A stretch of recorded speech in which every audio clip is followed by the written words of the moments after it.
Continuar falando sobre pandemia de coronavírus, porque há uma preocupação no ar, né, Agostinho e ouvintes, a respeito da situação vivida em todo o Brasil. Para muitos especialistas, é o momento mais delicado, é o momento mais grave da pandemia por conta da ocupação de leitos, de enfermaria e principalmente de UTI. O infectologista Jamal Suleiman está conosco aqui, ele é do Emílio Ribas, ao vivo para conversar um pouco conosco sobre essa situação que tem preocupado, né? Gestores públicos, gestores da saúde com a ocupação de UTIs por causa da pandemia do coronavírus. Jamal, obrigado por nos atender nesse sábado. Um bom dia para o senhor. Qual é a taxa de ocupação nesse momento no Hospital Emílio Ribas de UTI e também dos outros leitos, hein? Bom dia aos ouvintes. O Hospital Emílio Ribas é um hospital de referência para doenças infecciosas e nesse momento ele está voltado para atendimento à Covid. Então nós estamos com todos os leitos ocupados e a demanda obviamente não para, que é reflexo do que aconteceu no fim do ano, que vem nas ondas, e reflexo das aglomerações ocorridas também no Carnaval. A população, de uma maneira geral, relaxou nas medidas de controle, que são as não farmacológicas, então a gente está pagando o preço desse processo nesse momento, e desde que a pandemia começou, é o pior momento da pandemia agora, porque as equipes estão no limite, que faz um ano que elas estão trabalhando, as pessoas já estão esgotadas, e a despeito de termos aprendido todo esse processo de como fazer com que as pessoas doentes pudessem sair desse caos em que elas se encontram, a situação não está fácil. Então, a gente está num momento muito delicado da pandemia, muito delicado. Ô Jamal, bom dia para o senhor. Eu estou lendo aqui, só falando de São Paulo, o Einstein e o Emílio Ribas com 100% dos leitos ocupados, já confirmou isso. O Sírio-Libanês, 97%, Beneficência Portuguesa, 98%, e por aí vai. Isso por si só já seria muito preocupante, já é um sinal claro da situação que nós enfrentamos. Mas me parece, eu queria que o senhor confirmasse isso ou não, que essa nova cepa ainda tem, além dela ser mais contagiosa e tal, ela parece que tem feito com que os pacientes fiquem mais tempo internados. Parece que ela tem essa capacidade, essa condição de dificultar a alta médica dos pacientes. É isso mesmo? Porque nesse caso, com a superlotação de hospitais e essa demora mais para uma possível alta, isso tudo torna a situação ainda mais crítica, né, doutor? A questão das variantes ou das cepas, ela, nesse momento, só acrescenta gravidade. Então, o que a gente tem de verdadeiro é que ela tem uma capacidade, ou as variantes, e isso as pessoas têm que entender que é um mecanismo de sobrevivência de vírus. Então, elas precisam sofrer mutações, porque, obviamente, se ela extinguir aquele ser no qual ela se prolifera, ela automaticamente se encerra. Então, essas variantes, elas vão ocorrer no processo das infecções. Cabe a gente bloquear isso de tal forma que essas variantes ou esses vírus não tenham espaço para proliferar. Então, isto todo mundo tem que dominar. Eu acho que agora, em pleno século XXI, esses conceitos, inclusive de biologia, precisam estar dominados. A questão principal aqui essas variantes, elas são mais agressivas? A gente não sabe. A gente sabe que elas transmitem com mais facilidade. Ao se transmitir com mais facilidade, você tem um número maior de pessoas que vão adoecer, e esse número maior de pessoas que vão adoecer vão estressar os sistemas de saúde. Essa ordem é verdadeira. Agora, se vai morrer mais porque a cepa mata mais, isso parece sem importância, mas isso tem muita importância, porque se houver essa correlação direta que nós ainda não sabemos, isso pode agravar mais ainda esse quadro. Então, acaba morrendo muito mais gente, porque você tem muito mais gente infectada que procura o mesmo. A imagem que eu tenho feito é a seguinte: você tem uma única porta, nessa porta passam 2 pessoas, não dá para passar 20. Então, no momento, a porta continua do mesmo tamanho. Aliás, na verdade, a porta até diminuiu, porque nesse instante, quando as pessoas saem para as ruas, você, além de Covid, você ainda tem outras questões de saúde que vão usar o mesmo espaço. Então, acidente, violência e por aí vai. Não tem como passar 20 pessoas por uma porta onde só passavam 2. E é esta imagem que todos nós temos que ter. Quando a gente está falando, por favor, você pode ficar em casa, fique em casa. Não aglomera, porque se você aglomerar, além daquilo que seu pai poderia ter, ou que seu filho, ou que seu irmão, ou o que quer que seja, que é uma violência, um acidente, que vai usar a terapia intensiva, não vai ter essa terapia intensiva, porque vai estar ocupado com leito de Covid, que é o que neste momento exige, tem uma demanda maior e uma permanência maior. Aí sim você está correto. Agora, a permanência maior está relacionada à variante? Não sabemos.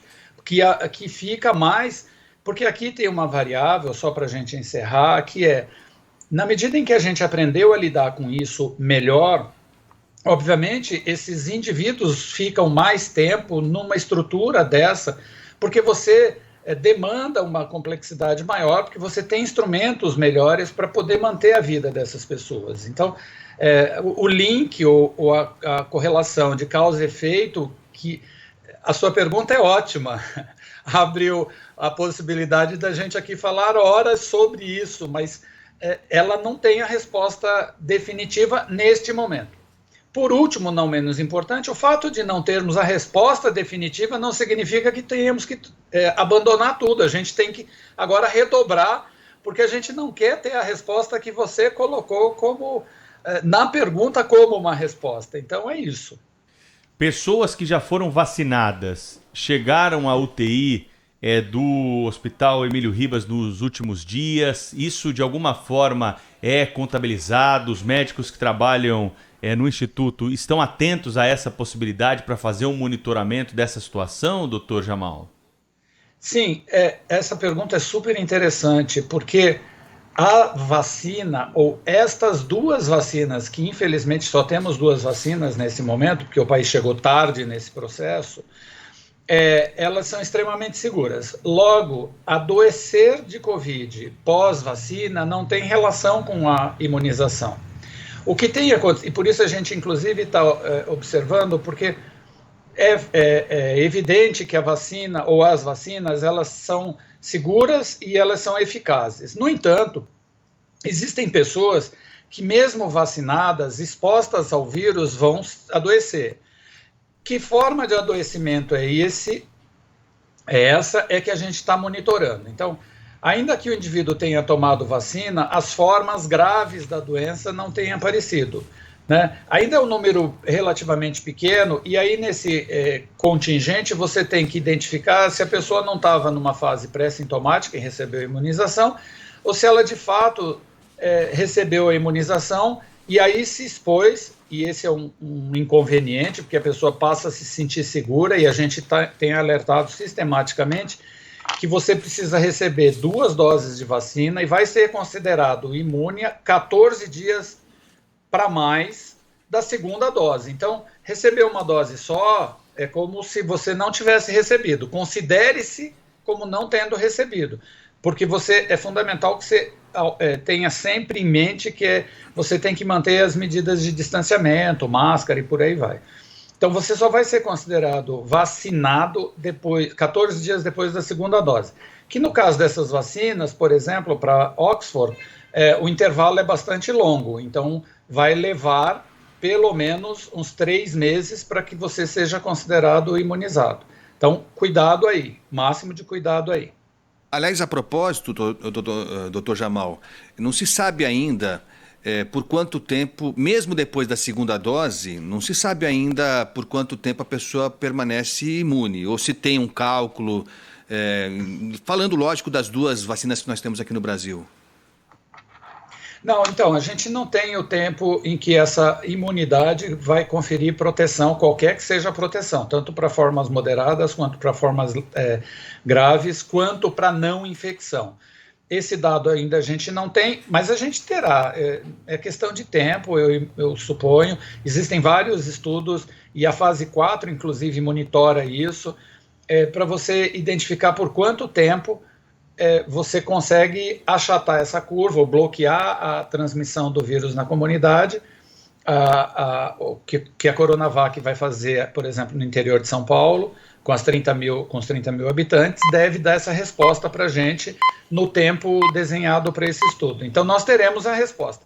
De qualquer forma, o mais importante nesse momento é que a gente crie o cinturão no entorno da comunidade, vacinando o maior número de pessoas, de tal forma que o vírus encontre dificuldade na sua circulação, né? Então, protegendo os indivíduos, num primeiro momento, das faixas etárias mais vulneráveis e, num segundo momento, não distante, né? Porque a gente fala segundo momento, a impressão que dá é que pode ficar para o ano que vem. Não pode ficar para o ano que vem, sob pena do sistema desmoronar.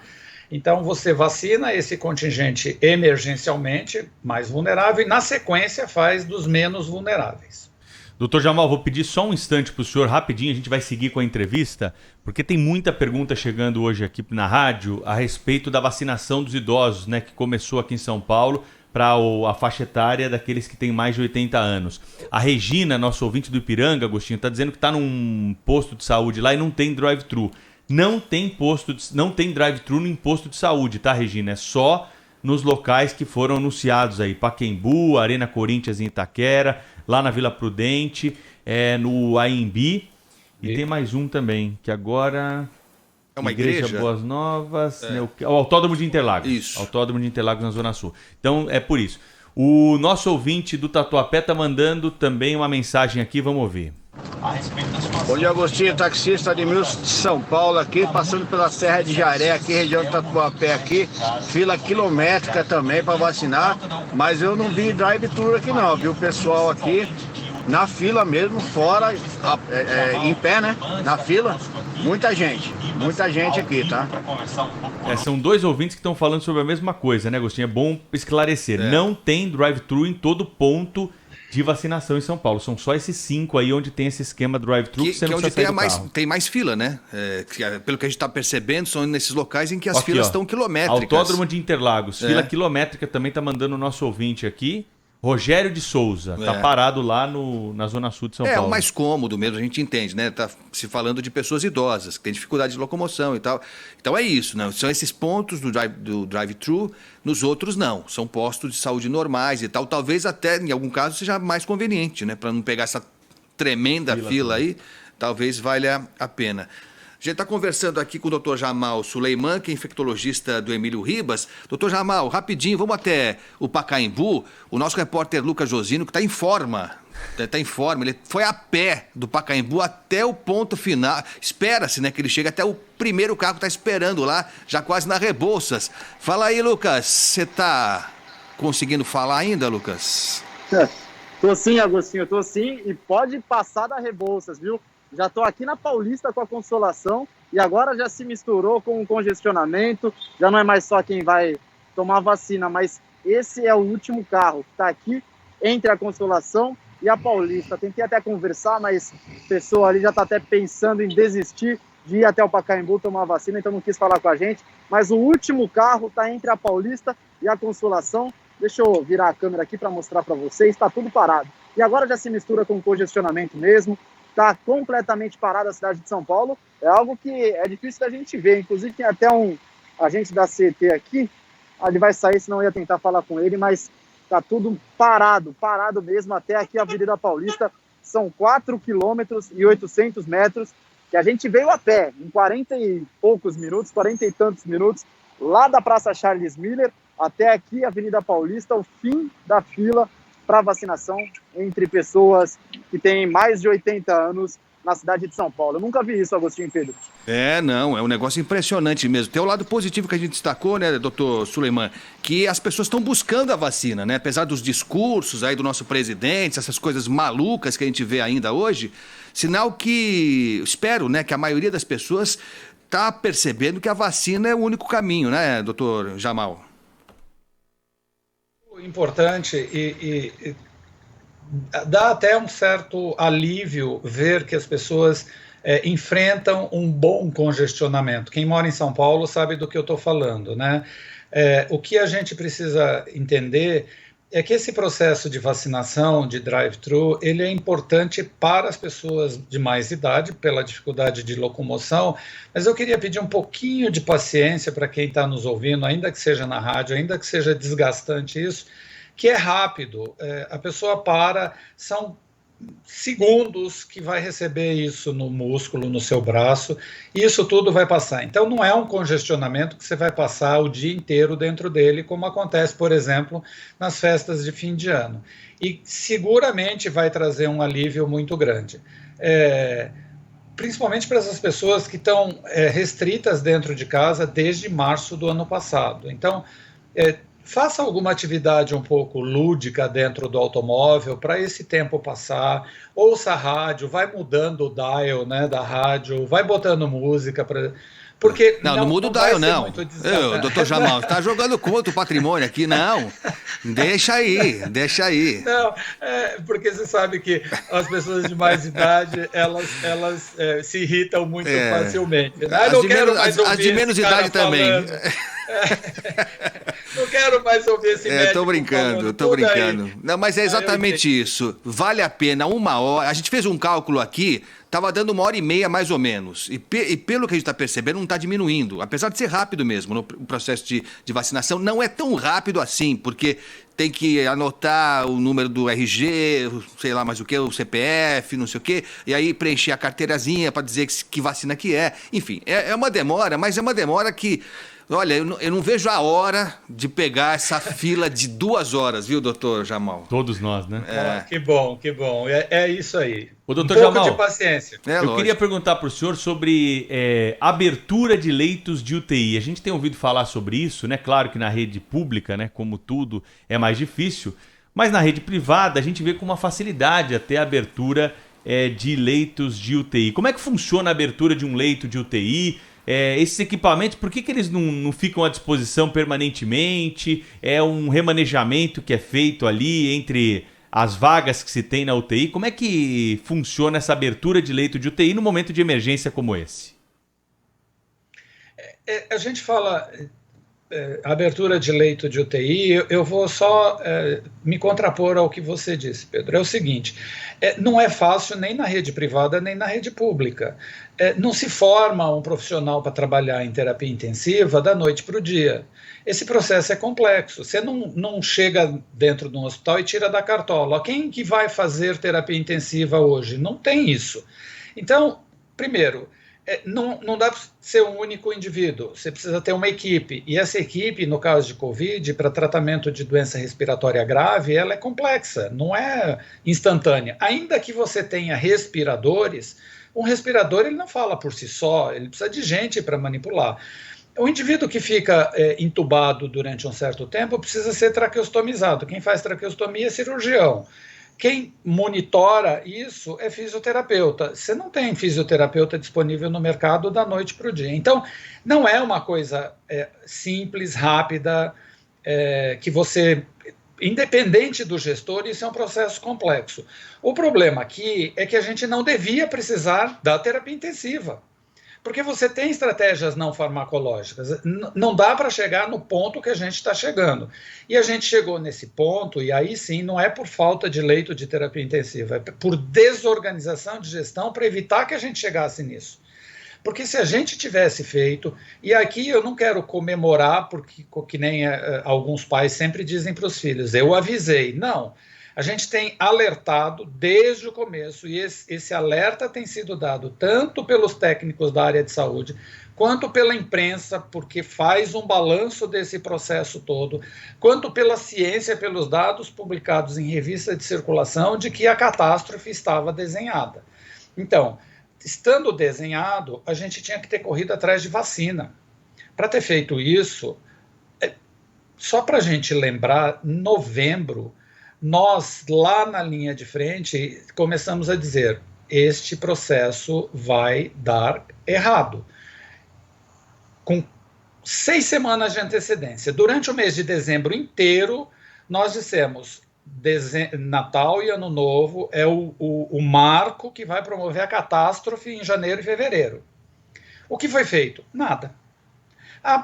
Os negacionistas de plantão, e vocês são testemunhas, diziam, e foram inclusive para a praia para comemorar isso sem máscara, para promover a aglomeração.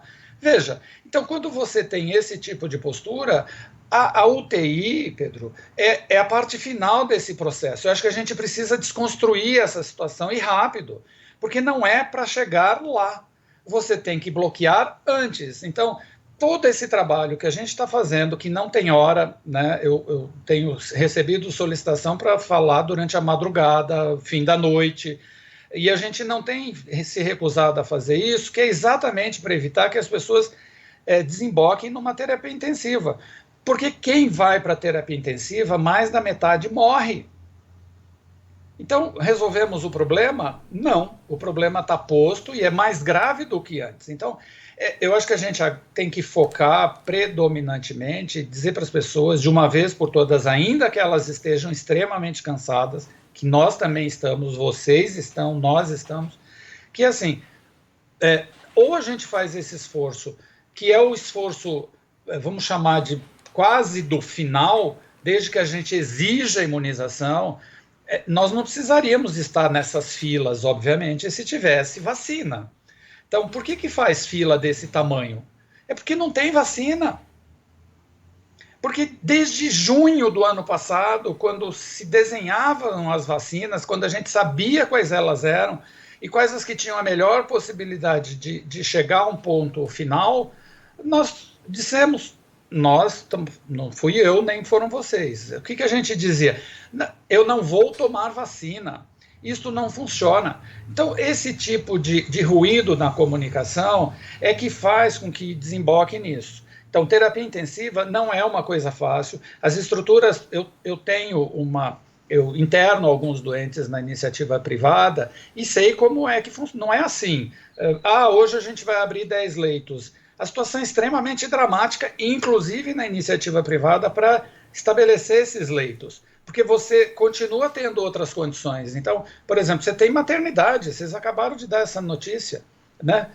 Onde essas mulheres vão dar à luz? Você não pode fechar simplesmente a maternidade, você continua tendo neoplasias que precisam de atendimento. Então é isso. O quadro é crítico mesmo, não foi por falta de aviso, o senhor tem razão. Agora, a impressão que eu tenho, tomara que eu esteja enganado, é que a gente perdeu algumas etapas que não vão ser mais recuperadas. Então eu tenho a impressão que essa consciência que não veio até agora, talvez não venha mesmo, para uma fatia grande da população. Eu não consigo perceber o que pode acontecer para que essa gente que se aglomera ainda, que vai à praia, que se reúne em festas com centenas de pessoas, eu não sei o que pode acontecer além do que já aconteceu para que essa gente perceba, né, o que tá praticando, né, e o que está causando para todos nós. O que pode acontecer, desculpa interromper, é aquilo que você pontuou em relação às variantes do vírus. Então, no momento em que a gente tiver uma mutação que vai fazer que essa é uma grande preocupação nossa, essas variantes que podem adquirir uma infectividade e uma gravidade, principalmente em populações jovens. Então, no momento em que isso ocorrer, e não há nenhuma perspectiva de que não ocorra, e eu não estou fazendo ameaça, eu só estou dizendo porque é assim que funciona com vírus, né? Então, quem pulou dos bancos escolares, porque isso é disciplina do ensino médio, né? Quem pulou dos bancos escolares e não perdeu a aula de vírus, pode pagar um preço muito alto quando faz esse tipo de aglomeração. Porque isso não é só um ato político, isso é um ato de responsabilidade. E aí a irresponsabilidade ela não é política, ela é de caráter, é de conduta. É exatamente isso. Agora, como eu não consigo perceber uma mudança radical nesse tipo de postura, a questão é essa. A gente corre o risco de não ter leito para mais ninguém. Porque eu estava comentando com o Pedro aqui, talvez seja até uma visão um tanto preconceituosa, confesso aqui. Ou ignorância mesmo. Quando a gente via em Manaus acontecendo aquela tragédia de falta de leito, de pessoas sem vaga, de pessoas sem oxigênio, eu falo por mim, caí no equívoco de achar, puxa vida, Manaus realmente é uma capital isolada, é difícil, o país é muito grande, as coisas não chegam até lá e tal. Só que não, né? Só que não, a gente está vendo o que está acontecendo no país inteiro. Então, o risco de faltarem leitos, das pessoas não terem onde se internar e morrerem em casa, esse risco é real. O risco é real. Não há dúvida. A gente teve o exemplo do norte da Itália, né? Aquela outra catástrofe humanitária, em que a população soube dar a volta por cima, e ainda que seja grave, o problema não acabou na Itália. No entanto, a população se organizou de tal forma que, olha, não é possível que isso ocorra aqui. E deram a resposta para isso. Quer dizer, a Itália fechou, não ficou se discutindo meu direito de ir e vir, ninguém está pontuando isso. É uma emergência sanitária. Você não acabou a liberdade. O país continuou democrático. O fato é que precisa tomar uma atitude de bloqueio. O doutor Jamal, e como que é a interlocução aí de quem está na linha de frente, de institutos renomados como o Emílio Ribas, né, centros de referência, com o governo, centro de contingência? Esse alerta está sendo feito, na opinião do senhor, é preciso um lockdown em São Paulo?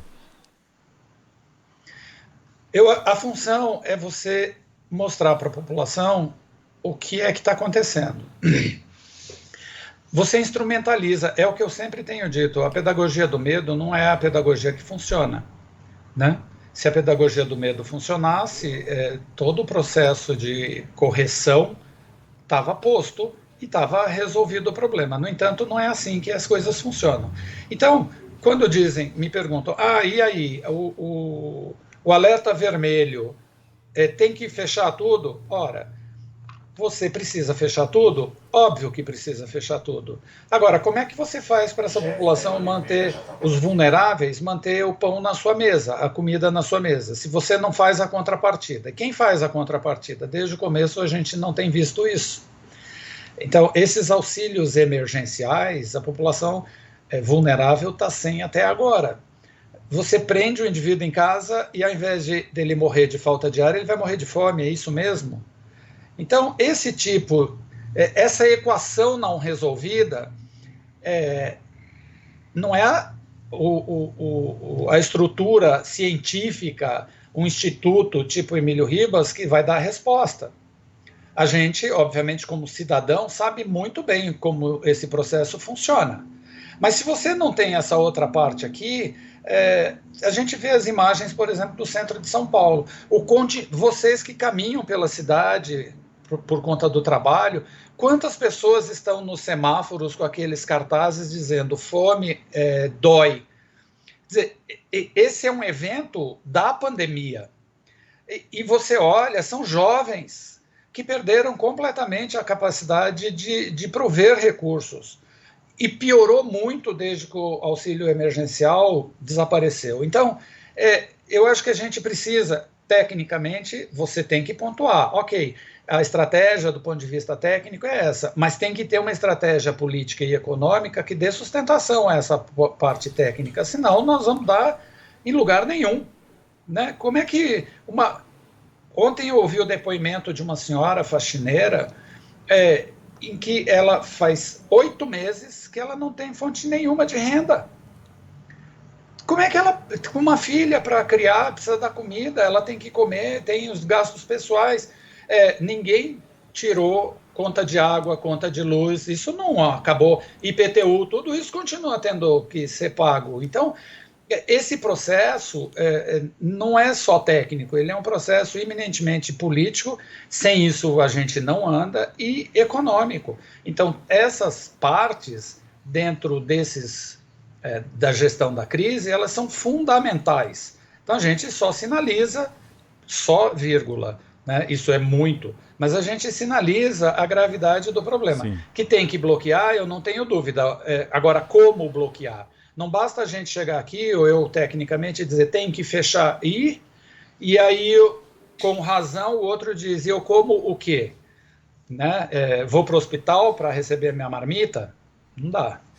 Doutor Jamal, muito obrigado pela entrevista aqui à Rádio Bandeirantes. Esse assunto da economia vai continuar no jornal, porque na sequência tem mais uma entrevista sobre esse assunto, né? A gente falou muito sobre a parte médica, a parte da ocupação de leitos. Agora o nosso próximo tema aqui vai ser a economia. Já agradeço muito o senhor pela atenção conosco, Jamal Suleiman, que é médico infectologista do Hospital Emílio Ribas, e conversou conosco nesta manhã ao vivo aqui na Rádio Bandeirantes. Grande abraço para o senhor, até uma próxima, hein? Até uma próxima, bom trabalho para vocês. Muito obrigado.